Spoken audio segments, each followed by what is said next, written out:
స్థానిక బాలాజీపేట జంక్షన్ నుండి బొమ్మూరు జంక్షన్ వెళ్లే మార్గం ప్రజలకు చుక్కలు చూపిస్తుంది. ఎంత అలా అంటే చూస్తున్నారుగా, ట్రాఫిక్ పెద్ద పెద్ద లోడ్ తో వెళుతున్న వ్యాన్లు కావచ్చు, ఇసుక లారీలు కావచ్చు, మట్టి లారీలు కావచ్చు, రోడ్డుకి ఇరువైపులా కూడా ఆక్రమణలు, విపరీతమైన ఆక్రమణలు. ఏ అధికారి దీన్ని పట్టించుకోడు, ఏ నాయకుడు పట్టించుకోడు. వీటికి తోడు అసలే కోతి, ఆపై కళ్ళు తాగింది, ఆపై ముళ్ళు గుచ్చింది అన్న టైప్లో ఈ రోడ్డు అయితే చాలా కొన్ని సంవత్సరాల నుండి చాలా దుర్భర పరిస్థితిలో ఉంది. విపరీతమైన గోతులు. ఈ రోడ్డుని అసలు పట్టించుకునే నాదుడే లేడు. ఆక్రమణలు అంటారా, వాళ్ళ ప్లేస్ను వదిలి సుమారు 15 నుంచి 20 అడుగులు, బాబు నేనేం కొలవలేదు, సుమారుగా అక్కడ ఉన్న పరిస్థితి. ఒక కారు ప్రశాంతంగా వెళ్లే పరిస్థితి ఈ ఏరియాలో ఉండదు. ఎంత దారుణం అంటే ఏ క్షణాన ఏ ప్రమాదం ఏ రూపంలో ముంచుకొస్తుందో అని ప్రజలు బిక్కుమంటూ ఇక్కడ వెళుతున్నారు.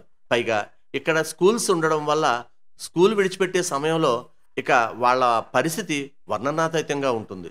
చాలా ఇబ్బంది పడుతున్నారు. సాయంత్రం అయ్యేసరికి బొమ్మూరు, రాజువోలు అటుగా వెళ్లే వాళ్ళు ఎవరైనా ఈ మార్గం గుండానే ప్రయాణం చేయాలి.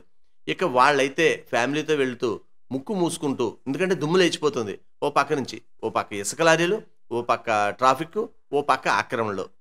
ఈ పరిస్థితిని ఎవరైనా చక్కదిద్దగలరా? అంత బాధ్యత, అంత దమ్ము ఏ నాయకులకైనా అధికారులకైనా ఉందా అని ప్రజలు అభ్యర్థిస్తున్నారు.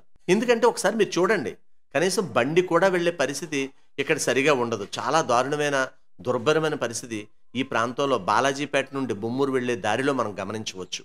సో అధికారులు, నాయకులు తక్షణమే స్పందించి ఆక్రమణలను తొలగిస్తే చాలా వరకు సమస్య పరిష్కారం అవుతుందని విజ్ఞప్తి చేస్తున్నారు. దయచేసి గమనించండి. ఒక ముఖ్య మనవి, మేం ప్రసారం చేసే నిర్లక్ష్యం కార్యక్రమం ఏ ఒక్కరిని అవమానపరచాలని గాని, తక్కువ చేయాలని గాని మా ఉద్దేశం కాదు. కేవలం రాజమండ్రి నగరం బాగుండాలని మా ఈ నిర్లక్ష్యం కార్యక్రమం ముఖ్య ఉద్దేశం. ఇలాంటి చాలా ఉన్నాయి, ఇంకా దాచాం కుప్పలుగా.